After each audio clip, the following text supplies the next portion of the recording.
Well, I have a confession to make today.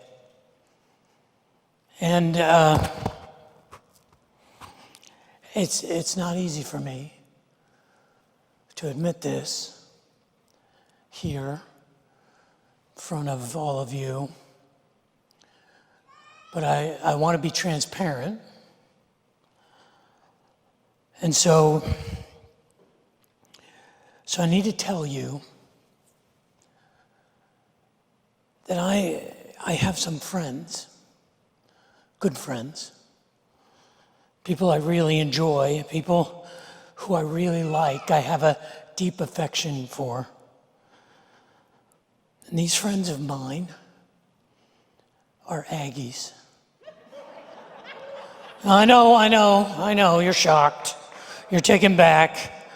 I know where I live. I know. I live in the glow of the burnt orange bovine. I live in Austin, Texas, and I'm very proud of that. And I'm a fan of the little university here. In fact, our middle daughter Leah graduated from the Institute of Burnt Orange Bovine Studies down the road. And in fact, here at Riverbend, not only do I know many of you who are on the faculty, who are on the staff, who are in the administration, who are alumni, even current students there at the University of Texas, the parents of Bevo, John T. and Betty Baker have a ranch in Liberty Hill, and they raise longhorns, and Bevo is one of their babies, one of their baby cows, and so I understand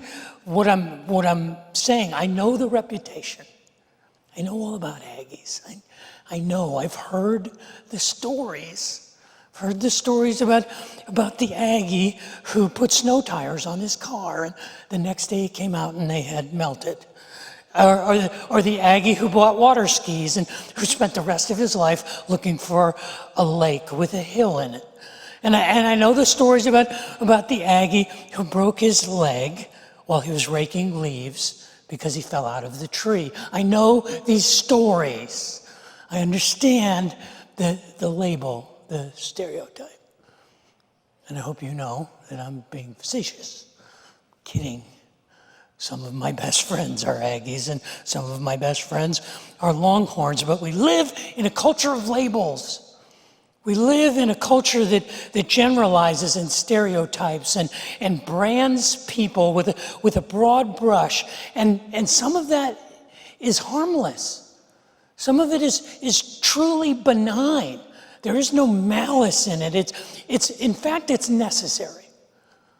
You know, I actually think that we need to categorize people, and we need to stereotype things, because the world that we live in moves so fast and it's so chaotic, and there's so much we don't understand that we have to do the drive-by, do a glancing blow and say, these things are this way and these things are that way, and there's no malice in that. There's no harm in it. It actually is necessary for us to bring some order to the chaos. But I think we all know the problems of it. We all know the dangers of it. I am often referred to as a reverend, as a minister, as a pastor, as a clergyman. And I want to say I'm more than a title. But I understand it helps people to understand what I do or who I am, and to categorize that. And even though I spend a lot of my life trying to dismantle that label, I understand the value of it. I don't see it as something that is an insult to me. Now I know this is old news. I mean, if you're like me, you're tired of this. You're tired of the conversations about conversations about vocabulary, and about all of the struggles that we've created in trying to parse out when these labels, or when these things are malicious, or when they're degrading, or when when they're inappropriate. And rather than look at someone else and say, I wish you would sort this out, our leaders or our politicians or our celebrities or public figures, how about if we do it? How about if we try and find a better way? And that's really what I want us to do. I want us to try and find a better way of looking at each other and understanding each other. And I want to spend some time, I want to spend a few weeks telling you a story. And in that story, I want us to learn 4 lessons from that story. The 4th lesson is the lesson that says, remember that when you are in a tug of war with God, the smart money is always on God. The 3rd lesson from the story is, even though you fall asleep in church, doesn't mean you shouldn't go. And the 2nd lesson is a formula. It's a formula that says success or failure is to success as trees are to books. But the lesson today, the first lesson from the story I want to share with you, is a lesson about labels. And it is the lesson that says there is a good reason why you shouldn't build 2-story outhouses. And the reason why we shouldn't build 2-story outhouses is what I call the golden warning. And it means exactly what it sounds like. You see, my prayer today is, as it always is every Sunday, that the words of my mouth and the meditations of my heart would be pleasing in your sight. And that God would use his servant and his word, anointed by his Spirit today, to show us perhaps the beginning of a better way. The story that I want to share with you is a familiar story, but most of us know this story sort of in a mythological way, a legendary way. The story actually has sort of a cartoonish feature because most of us know the story almost comically as the story of Jonah and the whale. It's a familiar story probably to all of us, and we know versions of the story, but I want to share that story with you today. And normally I would say, I'd like for you to follow along in your Bibles, but I realize we don't carry Bibles anymore, but you can follow along on your phone. You can Google, trust me, if you Google Jonah 1, and then you press search, it will come up to probably Bible Gateway, and it'll give you Jonah chapter 1. Now, if you'd like to follow along, that'd be super helpful. But the story of Jonah is set about 3,000 years ago. He's a pocket-sized prophet. The story of Jonah is only 48 verses long. But it was set in the time of the kings of Israel, during the reign of a king named Jeroboam II. His reign was sometime between 793 BC and about 751 or 52 BC. He reigned for about 42 years.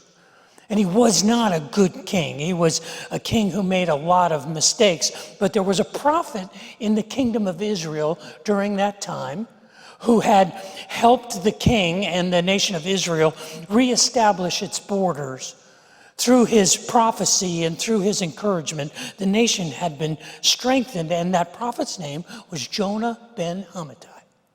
Jonah is the Hebrew word for dove, and Amittai is the Hebrew word for truth. He was the dove of truth. He was from a village called Gath-Hepher. Gath-Hepher was in the tribal area of Zebulun, and it was probably also a town known as Zarephath. And the reason that that's significant was 2 of the most significant prophets during that century had come from Zarephath, Elijah and Elisha. You see, Jonah was a big deal. He had the provenance, he had the pedigree of a powerful prophet. He had access to the king of Israel.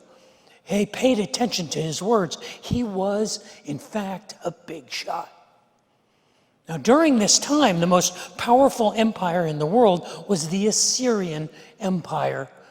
The Assyrian Empire, at its height, about 900 or 800 years before the time of Christ, stretched all the way from the borders of India all the way into Egypt. And the centerpiece of the Assyrian Empire was the city of Nineveh. It was located on the Tigris River in central Iraq, near where the city of Mosul is today. Archaeologists tell us that Nineveh was an expansive and great city, and even though it was in decline during the time of Jonah, archaeologists have discovered that there was a 10-year period, literally, where it didn't rain. The Tigris River almost completely dried up. They were in the middle of a severe drought. And even though the Assyrian Empire was struggling, they were not a group to be trifled with. The Assyrians were a warrior people. They were a terrorist state. They were so brutal that under the reign of one of their kings, King Sennacherib, the legend in the Middle East was so terrifying that entire villages, men, women, and children, took their own lives rather than be overrun and taken into captivity by the Assyrians. They were a terrifying, brutal people. And so in this context, the story of Jonah begins.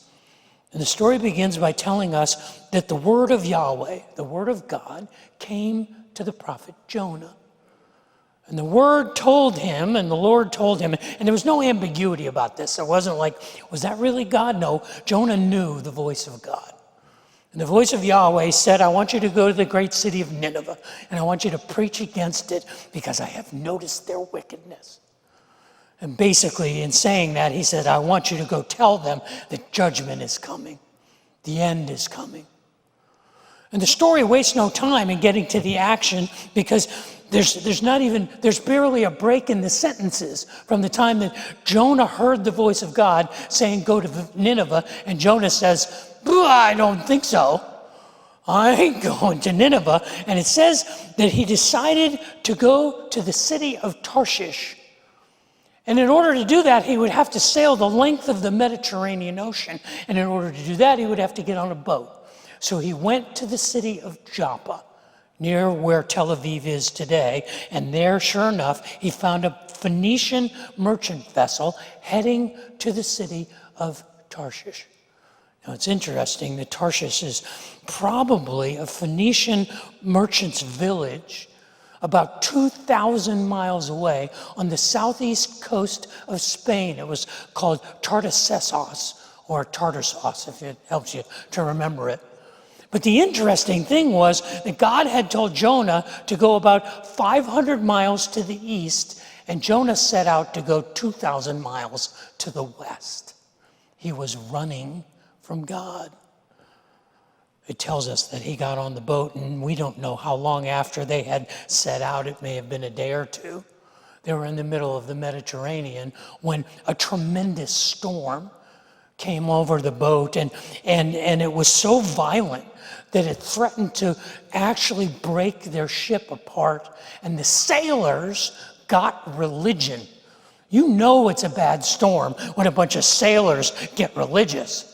And so they were scared for their lives, and they started crying out to their gods. The Phoenicians were a people who were masters of the Mediterranean Ocean. They had been sailing and trading in the Mediterranean basin for generations. They were people who were descendants of the Canaanites, and their religion was a polytheism. They had gods for everything. They had gods for rain, they had gods for storms, they had gods for wind, they had gods for lightning, they had gods for mountains, they had gods for goats and fertility. They had all kinds of gods that they built idols to and temples to, and these sailors were probably praying to all of them. In fact, the Canaanite religion had a catch-all god. They borrowed the name from the Hebrew language, and they just called that god El. It was like when you ran out of gods to pray to, you just prayed to the sort of the all-encompassing God. And so they were praying to their gods, and the storm was raging.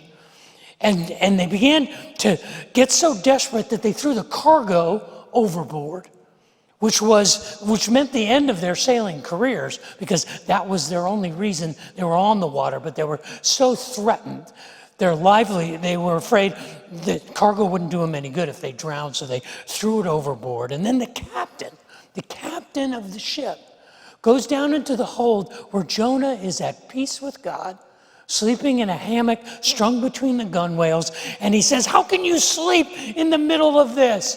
Get up and pray to your God." Let me give you a tip. If you're on an airplane and the captain or the pilot of the airplane comes on the PA and says, "Ladies and gentlemen, thank you for flying with us today. I hope that your seatbelts are securely fastened, and I really want you to pray for us." You're in trouble. You're just really in trouble. And the captain of the ship comes down and says, "Hey, buddy, we can use all the help we can get. We don't care who your God is. Start praying to him." By this time, the sailors had decided that they were going to find out who was to blame. So they began to cast lots, basically draw straws. And they each took a straw, and the short straw got drawn by their passenger, Jonah ben Amittai. And they asked him, "What are you doing? Why are you here? Where do you come from? What is causing this? You are obviously the reason. We need to know who you are." So Jonah says to them, "I'm a Hebrew. You know that God that you worship that you don't know the name of? That's the God I worship. I call him Yahweh. And by the way, he is the God of the heavens and the earth and the seas. The God who I worship is the God of all your gods." And this terrified them. And they said, "What did you do? What did you do to make your God angry?" And then they remember what he had told them. Apparently, when he was buying his ticket, they said, "What is the nature of your travel?" And he just happened to mention, "Oh, by the way, I'm running from God." And they said, "Oh, great. All right, you're running from your God. What do we do?" They ask him. "What do we do to make the seas grow calm?" And the first brave thing that Jonah does is he looks at the crewmen and he says, "Throw me overboard. Because when you do, the seas will calm and the storm will end." But these sailors, these polytheistic sailors who are just venturing into a new religion, said, no, we can't do that. And they tried with all their might. They tried to row to shore. They tried everything to save the lives of the crew and their passenger without throwing them overboard. But the storm was too violent. So they cried out to this God, Yahweh. They cried out to the God of all gods, and they said, "Forgive us. This is not our fault. This is your guy. It's his fault. And if we throw him overboard, don't hold us accountable for taking his life, because we had nothing to do with it. We were just minding our own business." And when they got done crying out to their God, they threw Jonah off the boat. And we don't know how long it took. It may have been instantaneous. Jonah went under the waves, and the storm disappeared, and the sea went calm. Now, the lesson of Jonah chapter 1 was obvious to the Phoenicians, and it should be obvious to us. The lesson of Jonah chapter 1 is real simple. Don't piss God off. When God says do something, do it. Don't do the opposite. Now, theologically, that's true and that's correct, but the world we live in kind of messes with that paradigm. Even though we live in a cause and effect world, we live in a quid pro quo world. We live in a world that is guided by natural laws. And those natural laws are things like gravity. And gravity teaches us that what goes up must come down. Like Newton's third law of motion. Newton's third law of motion says, for every action, there is an equal and opposite reaction. We live in a cause and effect world. We live in a world that is seeking equilibrium. that is seeking balance. The nature of the universe that we live in is looking for balance. Just like nature abhors a vacuum, nature has to correct itself when it's out of balance. That's why we have weather. When there's a high pressure and a low pressure, when there's cold air and there's hot air. That's why there's tornadoes and hurricanes and thunderstorms. That's why there are earthquakes, because the groaning of the earth trying to bring the tectonic plates of the planet back into balance. Whenever the universe is out of balance, the law of nature says, I will move to create equilibrium. But it's not just a physical law, it's a metaphysical law. We say it like this: what goes around, comes around. It's this idea that not only are we living in a cause and effect, quid pro quo world, physically, we also live in that world metaphysically. Not just naturally, but supernaturally. That when things are out of balance, when you make choices or decisions that are corrosive, that are damaging, don't be surprised at the consequences. It was a lesson that the Phoenician sailors was made obvious to them. But what did Jonah do? What did Jonah do that made God so angry? Now, you can say, well, you know what Jonah did? He disobeyed God. God told him to go to Nineveh, and he went the opposite direction. He ran away from God. He didn't do what God wanted him to do. But I think Jonah's offense to God was greater than his disobedience. You see, what I believe Jonah did was Jonah built a 2-story outhouse, and he put the Assyrians on the first floor. And God said, not on my watch. Not on my watch.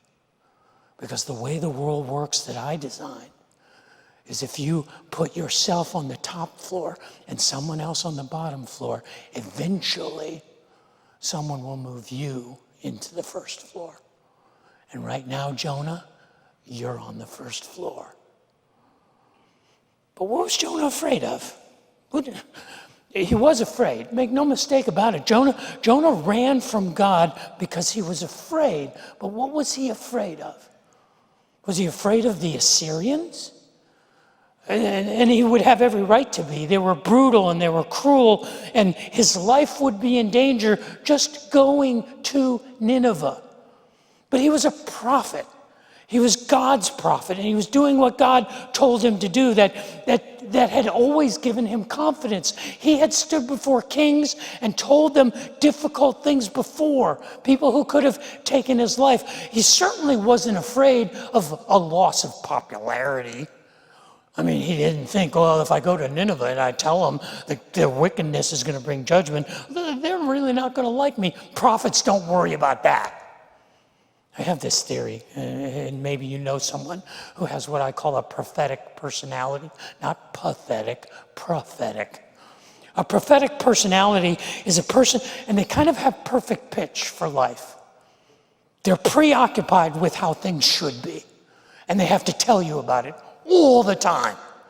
Everything is just almost, and they know that this is good, but it could be better. And they're people that are driven by this idea, this relentless pursuit of better. And it's because they're hardwired. They see the world not as it is, but as it should be. And they're annoying. They're classically annoying people because they're always saying, you know, if you did this or if you did that, or you know, you have to watch out for that. And that prophetic personality is unaware that it just makes everybody around them crazy. So Jonah wasn't afraid of a loss of popularity. I don't even think he was afraid of losing his life. What I think Jonah was afraid of is the same thing that we are. You know what Jonah was afraid of? Jonah was afraid of grace. And so are we. You see, grace is the idea that somebody puts their finger on the scale and changes the outcomes. We don't like that. We're uncomfortable with that. We want it for ourselves, but we look at the world around us and we're hardwired to look for the consequences, to look for the outcomes, especially when it's a violation against us, when it's a threat to us. Grace is hard to come by when someone offends us because we want to see that scale set right. We want to see things brought into balance, but grace is the hand of God that touches the scale and changes the equilibrium. And that's a hard needle to thread. That's a hard needle to thread for us, particularly when we believe we are responsible, when we believe that we are in control. And life invites us to be in control. If you've ever been a supervisor or a manager or a boss or a teacher or a parent, you understand that part of your direction of another person, part of your care for another person is to make sure that they understand that their actions have consequences. And grace feels like we're short-circuiting those consequences. It feels like we're putting our finger on the scale and our children aren't learning the lesson that they need to learn. Our employees are not suffering the consequences of their mistakes and we don't know how. And so we insert ourselves and we take justice into our own hands, instead of allowing God to put his finger on the scale and say, I will show mercy and I will act justly. It's hard for us to adjust to that idea that God is the judge, not us. And we are called to a better way. And that better way is to be a people of grace. That better way is to say, in as much as it's up to me, I will place my hand on the scale and change the balance. You know how I know this? It's exactly the centerpiece of Jesus' teaching. That ridiculous teaching that Jesus did when he said, here's what I want you to know. I want you to love your enemies. I want you to do good to those who hate you. I want you to bless those who curse you. And I want you to be praying for those who mistreat you. In fact, if anyone asks you for anything, don't withhold it. Give it to them. And if someone takes from you, don't demand it back. I want you to be ridiculous people. Because in a world of laws, where a world of cause and effect, I want you to cause grace. I want you to cause mercy. I want you to be justice. That's what the Golden Rule says. Luke 6:31, he says, do unto others as you would have them do unto you. We know the Golden Rule, but we don't always understand the unspoken corollary, what I call the Golden Warning. If you don't do good unto others, they won't do good unto you. But if you do good unto others, the law of the universe says it will eventually come back to you.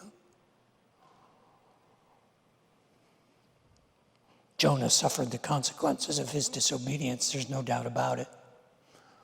Jonah was tossed into a raging sea. And it says that at the end of the first chapter, Jonah was swallowed by a great fish. And he was inside of the intestines and the digestive tract of the fish for 3 days and 3 nights.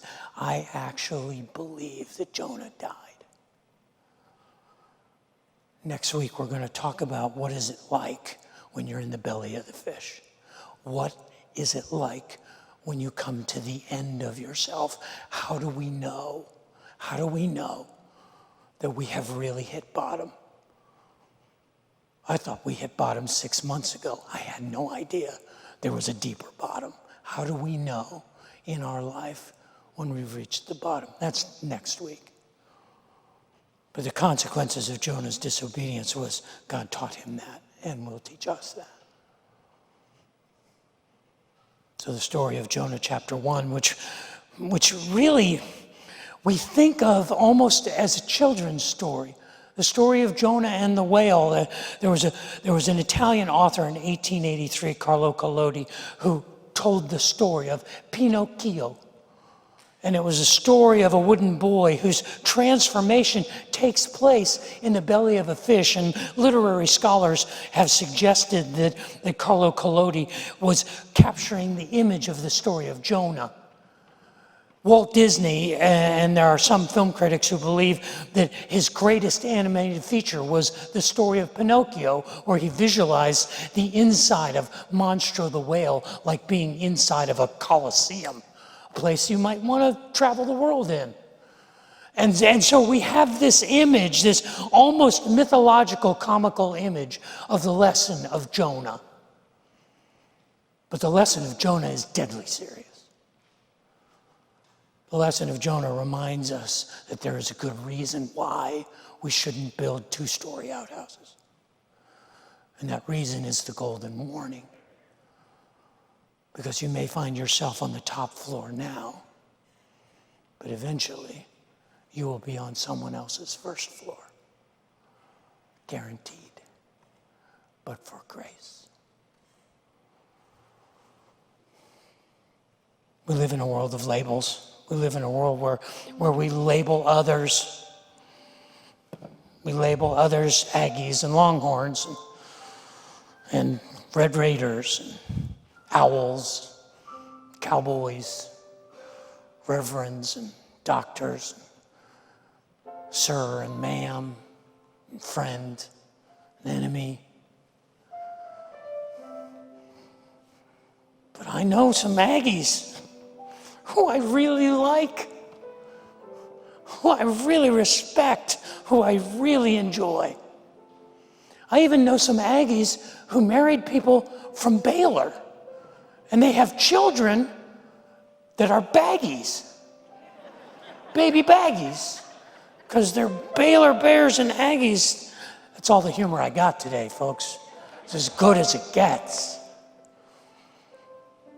So you can call me Reverend, or you can call me Pastor, or you can call me a clergyman. But the label that I really want